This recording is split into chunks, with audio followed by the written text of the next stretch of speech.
আসসালামু আলাইকুম। আমি doctor S M Imtiazur Rahman. NTV স্বাস্থ্য কথা আলোচনা থেকে সবাইকে জানাচ্ছি আন্তরিক শুভেচ্ছা এবং অভিবাদন। প্রিয় দর্শক, এনটিভি স্বাস্থ্য কথা অনুষ্ঠানে আমাদের আজকের আলোচনার বিষয় পিঠে ব্যথার কারণ ও সমাধান।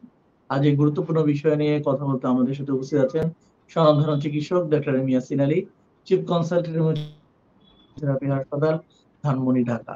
আসসালামু আলাইকুম ডক্টর এম ইয়াসিন আলী, আপনাকে সাদর সম্ভাষণ জানাচ্ছি আজকের অনুষ্ঠানে। ভালো আছেন? জি, আলহামদুলিল্লাহ ভালো। আপনাকেও ধন্যবাদ। অসংখ্য ধন্যবাদ। প্রিয় দর্শক, আজকের অনুষ্ঠানটি প্রচারিত হচ্ছে ঢাকা সিটি ফিজিওথেরাপি হাসপাতালের সৌজন্যে।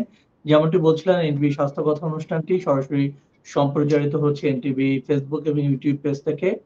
যে সমস্ত দর্শকরা আমাদের সাথে যুক্ত আছেন তাদের জ্ঞাতার্থে জানাচ্ছি, আপনারা আপনাদের সমস্যা নিয়ে কোশ্চেন রাখতে পারেন।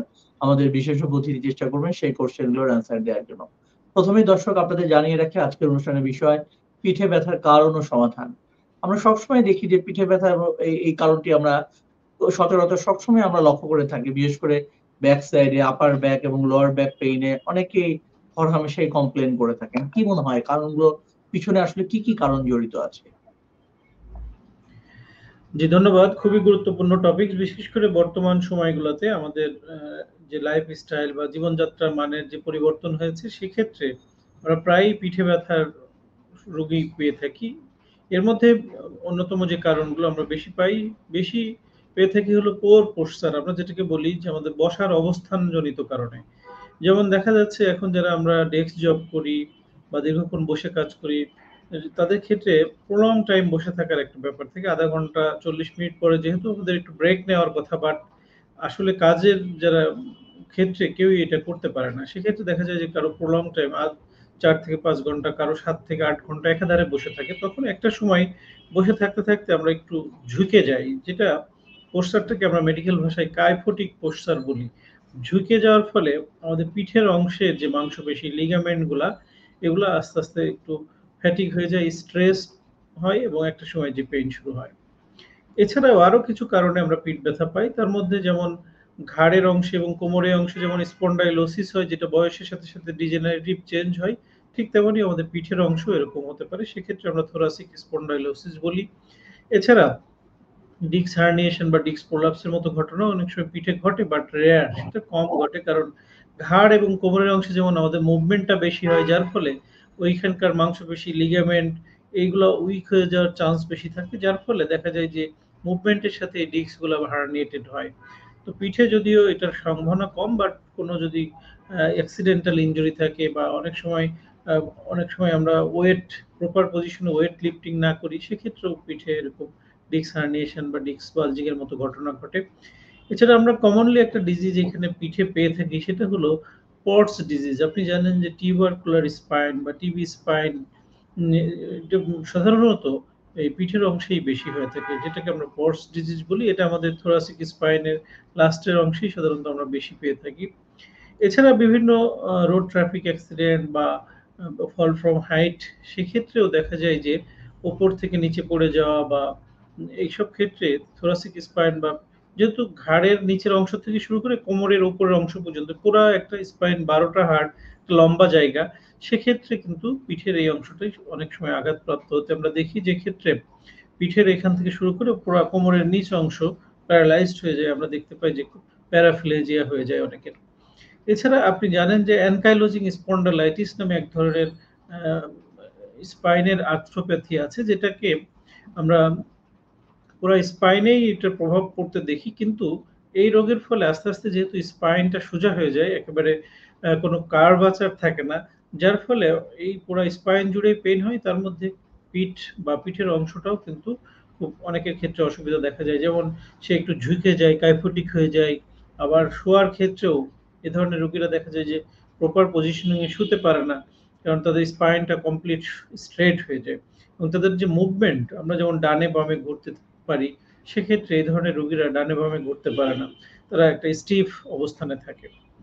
এছাড়া কিছু ভিসেরাল অর্গানের পেইন অনেক সময় আমরা পিঠের দিকে পাই। যেমন দেখা যায় যে গলব্লাডার স্টোন বা লিভার বা লাংসের যদি কোনো ইনফেকশন এবং দীর্ঘমেয়াদী থাকে, সেক্ষেত্রে লাংসের ঠিক পিছন জুড়েই যেহেতু আমাদের এই থোরাসিক স্পাইন বা লাম্বোসাইড মানে থোরাসিক স্পাইনের অবস্থান, সেক্ষেত্রে এই থোরাসিক স্পাইনে পেইন হতে পারে। এছাড়া আমরা দেখতে পাই যে আমাদের ঘাড়ের অংশে যদি কোনো কম্প্রেশন থাকে এবং সেটা যদি লোয়ার রিজন এ বেশি হয়, সেক্ষেত্রে কিছু রেডিয়েটিং পেইন আমরা অনেক সময় পিঠের উপরের অংশে, যেমন স্ক্যাপুলা যেটাকে আমরা বলি, পিঠের আপার আপার ব্যাক এর দিকে আমরা এই রেডিয়েটিং পেইন অনেক সময় পেয়ে থাকি। তো আসলে এরকম অনেকগুলি কারণ রয়েছে যে কারণগুলাতে আসলে পিঠ ব্যথা হয়ে থাকে। জি, অনেক ধন্যবাদ। খুব সুন্দর করে ব্যাখ্যা করেছেন প্রিয় দর্শক। অনেকগুলো মাল্টিপল কারণ কিন্তু আমরা শুনতে পেলাম যে অনেকগুলো কারণে আসলে পিঠে ব্যথা হয়ে থাকে। আমরা যদি একটু স্ট্রাকচার এ দেখি যে অনেকগুলো স্ট্রাকচার এখানে জড়িত। এখানে মাংসপেশি আছে, এখানে লিগামেন্ট টেন্ডন গুলো আছে, এখানে কিছু বোনস আছে। এই যে এগুলোর যদি প্রপারলি যদি আমরা টেক কেয়ার করতে না পারি, বিশেষ করে আমি যদি একটু প্র্যাকটিক্যাল এক্সাম্পল আপনাদের সাথে শেয়ার করতে চাই দর্শক, অনেক সেক্ষেত্রে এখন কিন্তু অনেক ফিজিক্যাল সেন্টার বা জিম সেন্টার বের হয়েছে এবং অনেকে কিন্তু জিমে যাচ্ছে। জিমে গিয়ে হঠাৎ করে দেখা যাচ্ছে তার পিঠে ব্যথার পরিমাণ আরো বেড়ে যাচ্ছে। এরপরে কিন্তু আর জিমটি রেগুলার করা যাচ্ছে না বা জিমটি করা হয়ে উঠছে না। কি মনে হয় আসলে এই কারণটির আসলে পিছনে কারণ কি থাকতে পারে? আপনি যথার্থই বলেছেন। এরকম অনেক পেশেন্টই আমরা পাই। এই ক্ষেত্রে বেশিরভাগ যেটা হয় যে ইমপ্রপার পজিশনে ওয়েট লিফটিং করে অনেকে, এবং ২ নম্বর বিষয় থাকে যে ওয়ার্ম আপ ছাড়া বা ট্রেনিং ছাড়া হঠাৎ করেই একটা ভারী ওজন আমরা উত্তোলন করতে যাই। সেক্ষেত্রে এই ধরনের সমস্যা হয়। তো এইসব ক্ষেত্রে আমরা যে মানে বিষয়গুলো পেয়ে থাকি, অনেক জায়গায় প্রপার ট্রেনার থাকে না। আবার অনেকে দেখা যায় যে হঠাৎ করে জিমে যেয়েই মনে করে যে আমি মানে একদিনেই বা ১ সপ্তাহেই অনেক কিছু করে ফেলবো। আসলে প্রত্যেকটা জিনিসেরই কিন্তু একটা ধারাবাহিক কার্যক্রম থাকে। আমরা যেমন পড়াশোনার ক্ষেত্রে যদি বলি, একবারে কেউ ক্লাস 5 এ বা ক্লাস 10 এ ভর্তি হই না। আমরা যেমন গ্র্যাজুয়ালি আ ক্লাস 1 থেকে 10 পর্যন্ত যেতে হয়। তো ঠিক তেমনই এই প্রত্যেকটা এক্সারসাইজ সেশন গুলাতেও আমরা ওয়ার্ম আপ এর একটা বিষয় থাকে। ১ম এ মাসল লিগামেন্ট গুলাকে একটু স্ট্রেস করে নেওয়া।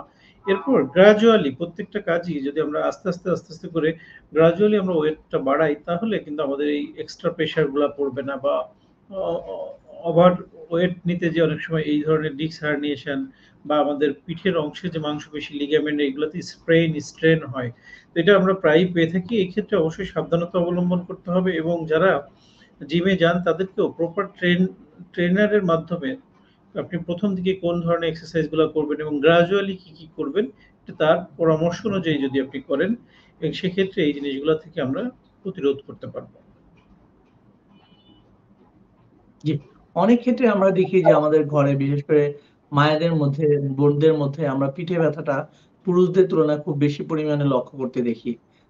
এটি কি আসলে হাউস হোল্ড ওয়ার্ক করার কারণে বা প্রপার আসলে ট্রেনিং টা না থাকার কারণে তারা এই ধরনের ডিজিজ আক্রান্ত হচ্ছে?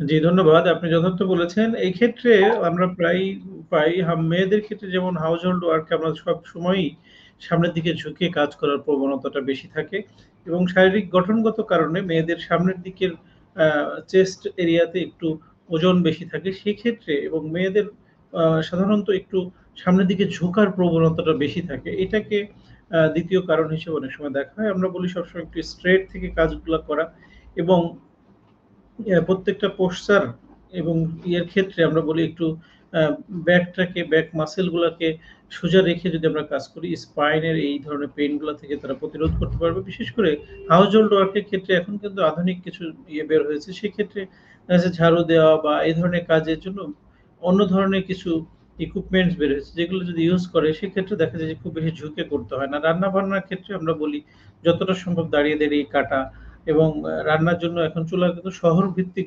এরিয়াগুলাতে দাঁড়িয়েই করা হয়। কিন্তু দেখা যায় যে এখনো আমাদের বেশিরভাগ মানুষ গ্রাম অঞ্চলে বসবাস করে। সেক্ষেত্রে তাদের যে রান্নার পদ্ধতি বা সেখানে কাজকর্মের পদ্ধতিগুলাতে অ্যা ঝুঁকে করার প্রবণতাটা বেশি। এক্ষেত্রে এইগুলাকে যদি একটু আমরা মডিফাই করে নিতে পারি, সেক্ষেত্রে অনেকাংশেই এই ধরনের সমস্যাগুলা থেকে তারা নিজেদেরকে প্রতিরোধ করতে পারবে বা প্রতিকার করতে পারবে।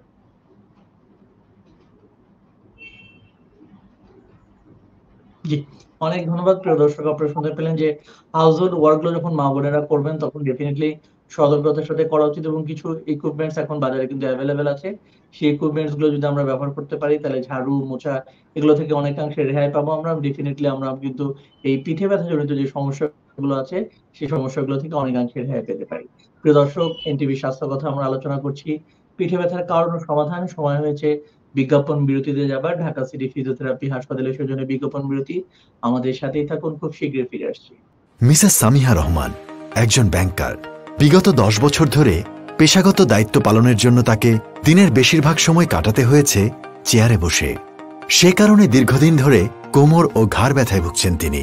এই ব্যথা সমাধানের জন্য ছুটেছেন দেশের নামিদামি সব হাসপাতালে, খরচ করেছেন হাজার হাজার টাকা। সব আশা ছেড়ে দিয়ে যখন বিদেশে চিকিৎসা নেওয়ার কথা ভাবছেন, তখন অফিসে আসা নতুন ম্যানেজার সামিয়া রহমানকে পরামর্শ দিলেন ঢাকা সিটি ফিজিওথেরাপি হাসপাতালে চিকিৎসা নেয়ার। নতুন ম্যানেজারের কথায় ভরসা রেখে সামিহা রহমান ধানমন্ডিতে অবস্থিত ঢাকা সিটি ফিজিওথেরাপি হাসপাতালে গিয়ে ডাক্তারের পরামর্শ অনুযায়ী চিকিৎসা শুরু করলেন। কয়েকদিনের মধ্যেই তিনি দেখলেন তার দীর্ঘদিনের কোমর ও ঘাড় ব্যথা কমতে শুরু করেছে। বিদেশে না গিয়ে কম খরচে দেশে চিকিৎসা করিয়ে মিসেস সামিহা রহমান যেমন সন্তুষ্ট, তেমনি দেশে হাঁটু, ঘাড়, কোমর ব্যথা ও প্যারালাইসিস রোগের আন্তর্জাতিক মানের চিকিৎসা সেবা দিতে পেরে ঢাকা সিটি ফিজিওথেরাপি হাসপাতাল গর্বিত। ঢাকা সিটি ফিজিওথেরাপি হাসপাতাল, ফিজিওথেরাপি চিকিৎসায় নির্ভরতার প্রতীক। প্রিয় দর্শক, ঢাকা ফিজিওথেরাপি হাসপাতালের সৌজন্যে বিজ্ঞাপন বিরতিতে ছিলাম। বিজ্ঞাপন বিরতি শেষে আমরা অনুষ্ঠানে ফিরে এসেছি। আলোচনা করছি এনটিভি স্বাস্থ্য কথায় পিঠের ব্যথার কারণ ও সমাধান। আমাদের সাথে যুক্ত আছেন ডক্টর এম ইয়াসিন আলী। বিরতির আগে আমরা অনেকগুলো কারণ নিয়ে জানতে পারলাম, পিঠে ব্যথার কারণ।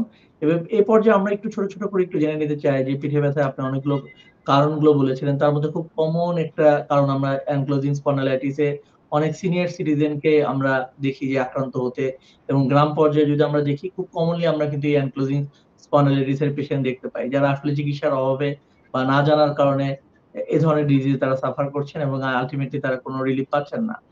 এই ব্যাপারে আসলে সমাধানের পথটি কোথায়? জি, ধন্যবাদ। অ্যাঙ্কাইলোজিং স্পন্ডালাইটিস হচ্ছে একটা মেরুদণ্ডের বাত রোগ। এটা এক ধরনের আর্থ্রাইটিস। এটা আমরা এটার কারণ হিসেবে এখন পর্যন্ত যেটুকু জানতে পেরেছি আমরা, সেটা হলো এটা অটো ইমিউন ডিজিজ এবং এটার স্পেসিফিক কারণ এখনো জানা যায়নি। যার ফলে এটার স্পেসিফিক ট্রিটমেন্টও নাই, যে এটাকে একবারে নির্মূল করার মতো ট্রিটমেন্ট এখনো আবিষ্কৃত হয়নি। তবে এটা কিছু ডিজিজ মডিফাইং ড্রাগের মাধ্যমে এই রোগটাকে নিয়ন্ত্রণে রাখতে হয়। পাশাপাশি এই রোগের যে জটিলতাগুলা তৈরি হয় তার মধ্যে সবচেয়ে প্রথম যেটা হয়, এটা যদিও ইয়াং এজেই সাধারণত আমরা প্রথম দেখতে পাই রোগীটার রোগ, কিন্তু ডায়াগনোসিস হয় অনেক সময় দেরিতে। অনেক সময় এই ধরনের সমস্যাটাকে আমরা ইগনোর করি, অনেক সময় বুঝতে না পারি, অনেক সময় সঠিক চিকিৎসকের শরণাপন্ন না হওয়ার কারণে রোগটা নির্ণয় হতে অনেক দেরি হয়ে যায়। তো সাধারণত আমাদের কোমরের নিচের অংশে, যেটাকে আমরা বলি স্যাক্রোআইলিয়াক জয়েন্ট, সেই জয়েন্টে প্রথম পেইন শুরু হয়। অনেকের ক্ষেত্রে ইনিশিয়ালি অল্প অল্প ব্যথা থাকে, খুব বেশি গুরুত্ব দেওয়া হয় না, এবং গ্র্যাজুয়ালি পেইনটা আস্তে আস্তে আমাদের প্রায় স্পাইন জুড়ে ছড়িয়ে পড়ে, এবং এর সাথে সাথে মৃদু জ্বর থাকে। অনেক ক্ষেত্রে আমাদের অন্যান্য হাত পায়ের জয়েন্ট গুলাতেও এটা অ্যাটাক করে, বা হাত পায়ের জয়েন্ট গুলাতেও ব্যথা অনুভব করে। মূলত কোমর এবং স্পাইনের এই পেইনটা হয়। এই পেইনের যে অন্যতম কারণ, সেটা হলো আমাদের স্পাইনে নরমালি একটা কার্ভ থাকে। আমি যদি দর্শকদের একটু দেখাই যে আমাদের স্পাইনের যে গঠন, সেই গঠন অনুযায়ী দেখা যায় যে আমাদের ঘাড়ের অংশে, মাথা থেকে ঘাড়ের অংশে একটা কার্ভ আছে, এবং কোমরের অংশে এখানে লাম্বোস্যাক্রাল স্পাইনে একটা কার্ভ আছে। তো এই রোগের ক্ষেত্রে সবচেয়ে যেটা ভয়াবহতা, সেই কার্ভগুলা আস্তে আস্তে করে সোজা হয়ে যায়, স্ট্রেট হয়ে যায়, যেটাকে আমরা বাম্বু শেপ বলি, বা মেডিকেল ভাষায় এটাকে স্ট্রেইটেনিং বলি। তো এই যে প্রত্যেকটা কার্ভ থাকার পিছনে আসলে অনেক কারণ আছে। মহান রব্বুল আলামিন আমাদেরকে অনেক সুন্দর করে তৈরি করেছেন। আমরা যখন সামনের দিকে ঝুঁকি, ডানে বামে মুভ করি, প্রত্যেকটা ক্ষেত্রেই যদি এই স্পাইনের মাঝে যে গ্যাপটা, দুই হাড়ের মাঝে একটা ভার্টিব্রাল স্পেস, ডিস্ক স্পেস এবং ডিস্ক, যেটা শক অ্যাবজর্বার মতো কাজ করে এবং আমাদের এই মুভমেন্ট করতে সাহায্য করে, এটা যখন আস্তে আস্তে ফিউজড হয়ে যায়, জমাট বেঁধে যায়, তখন কিন্তু এই রোগীটা আস্তে আস্তে মুভমেন্ট গুলা কম করতে পারে, তার স্বাভাবিক মুভমেন্ট থাকে না। সামনের দিকে ঝুঁকে যেমন আমরা রুকুতে যাই, সেজদায় যাই, এই ধরনের কাজে তার অসুবিধা হয়, এবং একটা সময় যে দেখা যায় যে সে কাইফোটিক হয়ে সামনের দিকে ঝুঁকে পড়ে। এবং একটা মানে ভয়ের কারণ হলো, দেখা যায় যে আমাদের যে রেসপিরেটরি নার্ভ গুলা, আমাদের থোরাসিক স্পাইন, মানে আমাদের ঘাড়ের অংশ থেকে যে নার্ভ গুলা, বিশেষ করে লোয়ার সার্ভাইকাল স্পাইন থেকে নার্ভ গুলো আমাদের কিন্তু রেসপিরেটরি নার্ভ গুলাকে সাপ্লাই দেয়। সেটাও কিন্তু একটা সময় যে ফিউজড হয়ে গেলে বা চাপ লেগে অনেক সময় এই যে রেসপিরেটরি মাসেল গুলো রয়েছে, সেইগুলোর সাপ্লাই কমে যায়, এবং শ্বাসকষ্টজনিত কারণেও অনেক রোগী কিন্তু মারাত্মক ক্ষতিগ্রস্ত হয়। তো এই অ্যাঙ্কাইলোজিং স্পন্ডালাইটিসের চিকিৎসার মধ্যে ২ টা বিষয়। একটা হলো যেমন কিছু মেডিকেশন তাকে রেগুলার কন্টিনিউ করতে হবে। সাথে, সাথে তাকে ফিজিওথেরাপি, এক্সারসাইজ এবং লাইফস্টাইল মডিফিকেশন এর মাধ্যমে এই মুভমেন্ট গুলা যতটা সম্ভব রেস্টোর করা বা মুভমেন্ট গুলাকে স্বাভাবিক রাখার চেষ্টা করতে হবে। সেক্ষেত্রে আমরা যেমন একজন ফিজিওথেরাপি বিশেষজ্ঞের পরামর্শে তার কিছু এক্সারসাইজ থাকে, সাথে, সাথে কিছু ফ্রি হ্যান্ড এক্সারসাইজ আমরা তাকে শিখিয়ে দিই। সুইমিং যদি সে করতে পারে, এটা একটা অ্যাঙ্কাইলোজিং স্পন্ডালাইটিস রোগীর জন্য খুবই ভালো একটা এক্সারসাইজ। সুইমিং এর মাধ্যমে যেমন আমাদের আপার ব্যাক এবং পুরা স্পাইনের পিঠের মাংসপেশিগুলার ইয়ে স্বাভাবিক রাখতে সাহায্য করে, মুভমেন্ট গুলা এবং রোটেশন গুলা করতে সাহায্য করে। তো এই এক্সারসাইজ গুলো স্বাভাবিকভাবে যদি একজন রোগী মেইনটেইন করে এবং ফিজিওথেরাপির মাধ্যমে তার অন্যান্য জয়েন্টের স্টিফনেস গুলা কমিয়ে রাখে, তাহলে দেখতে পাই আমরা যে দীর্ঘমেয়াদী অনেক রোগী ভালো থাকতে পারে। জি, অনেক ধন্যবাদ প্রিয় দর্শক। আমরা শুনতে পেলেন যে অ্যানক্লোজিং স্পন্ডালাইটিস কিন্তু একটা মাল্টি মডালিটি অ্যাপ্রোচ এর মাধ্যমে ট্রিটমেন্টটি করতে হয়। এক্ষেত্রে ফিজিওথেরাপির একটা গুরুত্বপূর্ণ ভূমিকা আছে। এছাড়া বিভিন্ন ধরনের বাতরোগ যে বিশেষজ্ঞ আছে তারাও কিন্তু এই রোগের চিকিৎসা দিয়ে থাকেন। দুটোকে যদি আমরা ব্যালেন্স করে ট্রিটমেন্টটি করতে পারি, তাহলে ডেফিনিটলি কিন্তু আমরা এই রোগ থেকে অনেকাংশেই কিন্তু রিলিফ রাখতে পারবো। বিকজ এটা ফার্দার যদি অ্যাগ্রিভেট করে তাহলে ডেফিনিটলি কিন্তু এটি খারাপের দিকে চলে যাবে। এইজন্যই আমরা বারবার সাজেশন দিয়ে থাকি এবং এই ধরনের অ্যাওয়ারনেস প্রোগ্রামে বলে থাকি যে ফিজিওথেরাপি বা একটা এক্সারসাইজের মাধ্যমে যদি আপনি যদি মোশনটাকে যদি রিলেটিভলি যদি বাড়াতে পারেন, ডেফিনিটলি আপনার জন্য অনেক বেশি হেল্পফুল হবে। অনেক ক্ষেত্রে আমরা ডক্টর অনেক সময় দেখি যে যারা ঘুম থেকে সকালবেলা উঠার পরে তারা প্রচুর পরিমাণে কমপ্লেইন করে তার পিঠে ব্যথা, বিশেষ করে পিঠের মাঝখানে ব্যথাটি তারা অনেক ক্ষেত্রেই কমপ্লেইন করে থাকেন। এক্ষেত্রে কি কারণ আছে বলে আপনি মনে করেন? ধন্যবাদ আপনাকে। আমাদের এই কমন এই ধরনের প্রবলেম নিয়ে অনেক রোগীরা আমাদের কাছে আসে। এখানে কয়েকটা কারণ আমরা দেখতে পাই। একটা হলো যখন আমরা সারাদিন কাজে কর্মে থাকি, তখন আমাদের মুভমেন্ট হয় এবং আমাদের স্পাইনের মাংসপেশি থেকে শুরু করে সারা শরীরের মাংসপেশির কিছু অ্যাক্টিভনেস থাকে কাজে কর্মের কারণে। যখন আমরা প্রলং টাইম শুয়ে থাকি, দেখা যায় যে এই যে রেস্ট পজিশনে যাওয়ার পরে হঠাৎ করে আমরা যখন সকালে উঠতে যাই, মাসল উইকনেস থেকে অনেক সময় আমরা এই ধরনের পিঠ ব্যথা বা ঘাড় ব্যথা বা কোমর ব্যথায় আক্রান্ত হই। এছাড়া দেখা যায় যে আমাদের শোয়ার বিছানার ধরনের কারণে অনেক সময় আমরা সমস্যায় পড়ি। যেমন যদি খুব নরম বিছানা হয়ে থাকে, সেক্ষেত্রেও আমাদের মানে স্পাইনে যে নরমাল কার্ভাচার গুলা থাকে সেগুলো অনেক সময় স্ট্রেট হয়ে যায় এবং অনেক সময় হাইপার লর্ডোটিক হয়ে যায়, খুব কার্ভাচারটা বেড়ে যায়। এই ২ টা কারণে অনেক সময় আমরা পেয়ে থাকি। আবার অনেক সময় আমরা দেখতে পাই যে আমরা শুয়ে, শুয়ে বিছানায় উপুড় হয়ে শুয়ে অনেকে নেট ব্রাউজিং করে। সেটা হতে পারে ল্যাপটপে, হতে পারে মোবাইলে, অনেক সময় লেখালেখি করে। অনেক সময় মানে পড়াশোনার ক্ষেত্রে অনেকে এই পদ্ধতিটা বা এই পজিশনটা বেছে নেয়। এক্ষেত্রে দেখতে পাই আমরা ইয়াং এজের মানুষগুলা তারা এই সমস্যায় বেশি ভুগে থাকে। এছাড়া আমরা যেমনটি বলছিলাম শুরুর দিকে যে অনেকে ডেস্ক জব করে, কম্পিউটারে কাজ করে, ব্যাংকিং সেক্টরে বা আইটি সেক্টরে তারা প্রলং টাইম বসে যখন কাজগুলা করে এবং একটা সার্টেন পিরিয়ড দেখা যায় যে কারো ৮ ঘন্টা ১০ ঘন্টা একই পোস্টারে বসে কাজ করছিলেন। এরপরে যখন ঘুমাতে গেলেন এবং সকালে ঘুম থেকে ওঠার সময় দেখা যাচ্ছে সে এ ধরনের পিঠ ব্যথায় ভুগে থাকেন। তো এটা আমাদের পোস্টারাল কারণে হয় এবং আমাদের যে কার্ভাচার গুলা স্পাইনে থাকে সেগুলো স্ট্রেট হয়ে যায় এবং পিঠের যে মাংসপেশি লিগামেন্ট গুলা রয়েছে সেগুলো অনেক সময় মাসল স্পাজম ডেভেলপ করে শক্ত হয়ে যায়। তো এই ধরনের মাসল স্পাজম বা মাসল স্ট্রেইন এই কারণগুলোতেই আসলে পিঠ ব্যথা বা এই ধরনের সকালে ঘুম থেকে উঠে পিঠ ব্যথায় আমরা বেশি আক্রান্ত হতে দেখি। তো এক্ষেত্রে আসলে এই মাসল স্পাজম গুলো রিলিজ করার জন্য একজন ফিজিওথেরাপি বিশেষজ্ঞ খুব সহজেই এই রোগীকে হেল্প করতে পারে। মাসল লিগামেন্ট গুলোকে একটু রিল্যাক্স করে পোস্টারাল কিছু কারেকশন করতে আমরা বলি। সেটা করলে কিছু ব্যাকের মাসল স্ট্রেংথেনিং এক্সারসাইজ আমরা শিখিয়ে দিই। এটা করলে রোগীরা দীর্ঘমেয়াদী ভালো থাকতে পারে।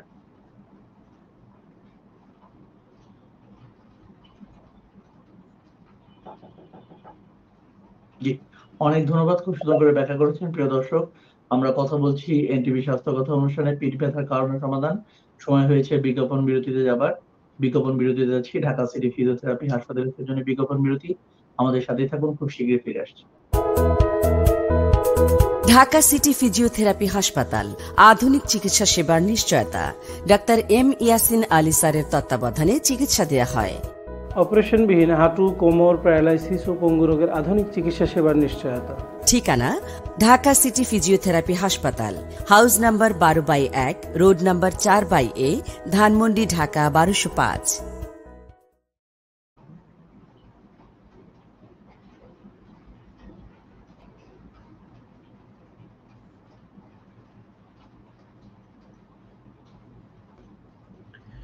দর্শক, আমরা যেমনটি শুনছিলাম আজকের যে সমস্যাগুলো নিয়ে আমরা আলোচনা করছি, তার মধ্যে পিঠ ব্যথা কি কারণে হয় এবং তার সমাধান নিয়ে আমরা আলোচনা করছি। প্রিয় দর্শক, আমরা বিজ্ঞাপন বিরতি ছিলাম। বিজ্ঞাপন বিরতি শেষে আমরা অনুষ্ঠানে ফিরে এসেছি। এ পর্যায়ে আমরা একটু সমাধান নিয়ে আলোচনা করতে চাই ডক্টর এম ইয়াসিন আলী, যে অনেক ক্ষেত্রে পিঠ ব্যথা যারা আক্রান্ত আছেন দীর্ঘদিন যাবত তাদের এক্সারসাইজের মাধ্যমে যেতে হয়, বিভিন্ন ধরনের ওষুধপত্র খেতে হয়। ফিজিওথেরাপি ক্ষেত্রে তারা আসলে কিভাবে চিকিৎসা সেবা নিতে পারে সে ব্যাপারটি যদি ছোট করে একটু আলোচনা করতেন। জি, ধন্যবাদ আপনাকে। আসলে প্রত্যেকটা ক্ষেত্রেই সমাধান বা ট্রিটমেন্ট ডিপেন্ড করে বা নির্ভর করে হচ্ছে কি কারণে এই সমস্যাটা হচ্ছে। তো আমরা কারণগুলাকে আগে আইডেন্টিফাই করার চেষ্টা করি প্রত্যেকটা রোগীর ক্ষেত্রেই, এবং দেখা যায় যে এই যে পোর পোশ্চার বা পোশ্চারাল কারণে বা মাসল স্পাজম বা মাসল উইকনেস, এইগুলা কারণে যদি হয়ে থাকে তখন আমরা এই মাসল বা লিগামেন্ট গুলাকে, যে স্পাজমটাকে রিলিজ করি আমাদের কিছু ফিজিওথেরাপিতে আমরা ডিপ ট্রান্সভার্স ফ্রিকশন মাসাজের মাধ্যমে, সাথে সাথে কিছু ইলেকট্রিক্যাল মডালিটিস অনেক সময় আমাদেরকে এই মাসেল স্পাজম দূর করতে সাহায্য করে।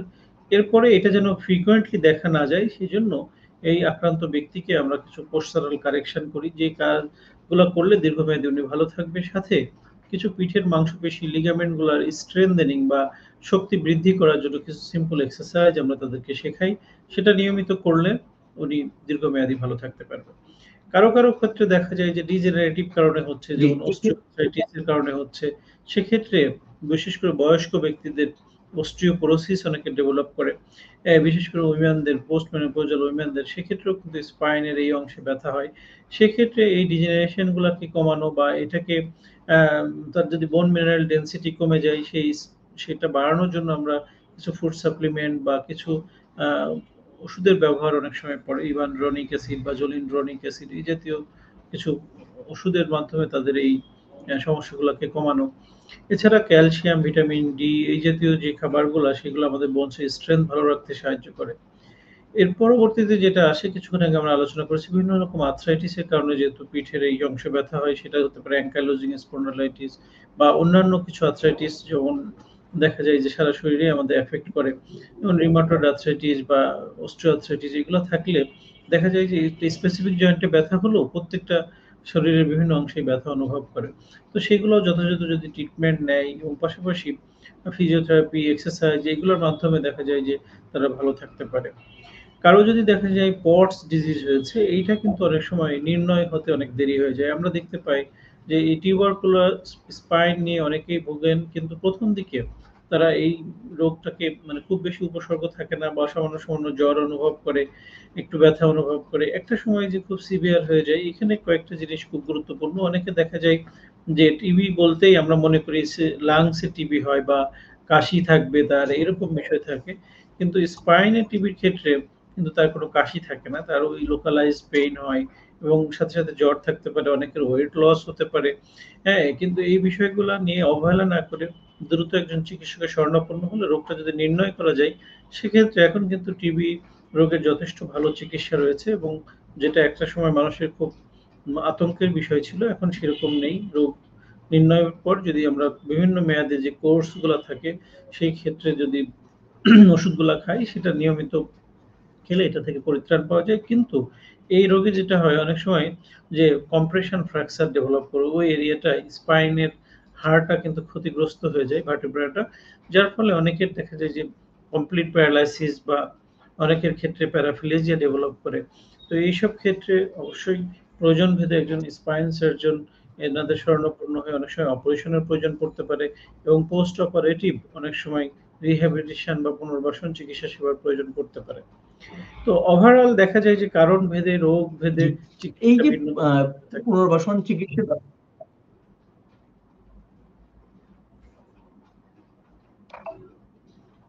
জি, অনেক ক্ষেত্রে আমরা যে পুনর্বাসন চিকিৎসা ব্যবস্থার কথা বলি আসলে এটা আসলে খুব বেশি আমরা ঢাকার বাইরে আসলে খুব বেশি দেখতে পাই না। তো এক্ষেত্রে আপনার মাধ্যমে একটু দর্শকদের জানতে চাই যে কিভাবে আসলে এই পুনর্বাসন চিকিৎসা ব্যবস্থাকে আমরা আরো বেশি বেগবান করতে পারি, যাতে এই ফিজিওথেরাপি নিয়ে যে যারা নিতে চায় আসলে, তারা ঢাকার বাইরে যারা নিতে চায় বা একটু জেলা সদরে যারা নিতে চায়, তারা যেন সঠিকভাবে নিতে পারে, সে ব্যাপারে আপনার পরিকল্পনা বা আপনার সাজেশন কি হবে? জি, ধন্যবাদ আপনাকে। আসলে এই চিকিৎসাটা মানুষকে আসলে সচেতনতা বাড়ানোর জন্য আমার মনে হয় যে এটা এখনো অপ্রতুল এবং সবার কাছে এই চিকিৎসা সেবাটা পৌঁছেনি। তবে এখন আসার ব্যাপার হলো যে প্রত্যেকটা জেলা পর্যায়েই আমাদের সমাজ কল্যাণ মন্ত্রণালয়ের অধীনে একটা প্রতিবন্ধী সাহায্য সেবা কেন্দ্র নামে এক ধরনের একটা প্রতিষ্ঠান আছে প্রত্যেকটা জেলাতে, এবং টোটাল 139টা সেন্টার, যেটা জেলা উপজেলা মিলে এইখানে ফিজিওথেরাপি চিকিৎসা সেবাটা বিনামূল্যে সেবা প্রদান করে থাকে। তো এইটা একটা ব্যবস্থা আছে, কিন্তু এটা অপ্রতুল। এই ক্ষেত্রে আমরা বলবো যে সাধারণ মানুষদের জন্য যদি গভর্নমেন্ট এরকম কোনো ইনিশিয়েটিভ নেয়, প্রত্যেকটা জেলা হসপিটালে, উপজেলা হসপিটালে ফিজিওথেরাপি বিভাগ বা ফিজিওথেরাপি ডিপার্টমেন্ট ওপেন করেন এবং সেখানে যদি এই চিকিৎসা ব্যবস্থা অবতারণা করা যায়, সেক্ষেত্রে ওভারঅল মাস স্কেলে মানুষ এটা বেনিফিট পাবে এবং এই ধরনের সমস্যা থেকে তারা নিজেদেরকে সুস্থ রাখতে পারবে, নিজেদেরকে কর্মক্ষম রাখতে পারবে। জি, অনেক ধন্যবাদ। খুব সুন্দর করে ব্যাখ্যা করেছেন। প্রিয় দর্শক, আপনারা সবাই অবগত আছেন যে আমরা আলোচনা করছিলাম পিঠে ব্যথার কারণ ও সমাধান। এরকম চমৎকার কিছু টপিকস নিয়ে আমরা মাঝে, মাঝে আলোচনা করি ঢাকা সিটি ফিজিওথেরাপি হাসপাতালের সৌজন্যে।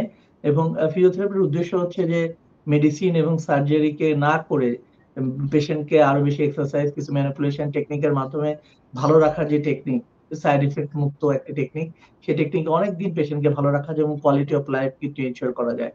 তারই প্রতিশ্রুতিশীল একটি প্রতিষ্ঠান ঢাকা সিটি ফিজিওথেরাপি হাসপাতাল, এবং এই ঢাকা সিটি ফিজিওথেরাপি হাসপাতালের সৌজন্যে কিন্তু আমরা এই ধরনের প্রোগ্রাম গুলো করে থাকি এবং পেশেন্ট গুলো কিন্তু অনেক বেশি ট্রিটমেন্ট এবং অনেক বেশি সফলতার হারও অনেক বেশি থাকে কিন্তু এই প্রতিষ্ঠানগুলোতে। যে সমস্ত দর্শকরা আমাদের সাথে যুক্ত ছিল তাদেরকে অসংখ্য ধন্যবাদ, এবং এনটিভি স্বাস্থ্য কথা অনুষ্ঠানে যারা কলাকুশলী যারা আমাদের সাথে যুক্ত ছিলেন তাদেরকে অসংখ্য ধন্যবাদ, এবং আমাদের আজকের অতিথি ডাক্তার এম ইয়াসিন আপনাকে অসংখ্য ধন্যবাদ।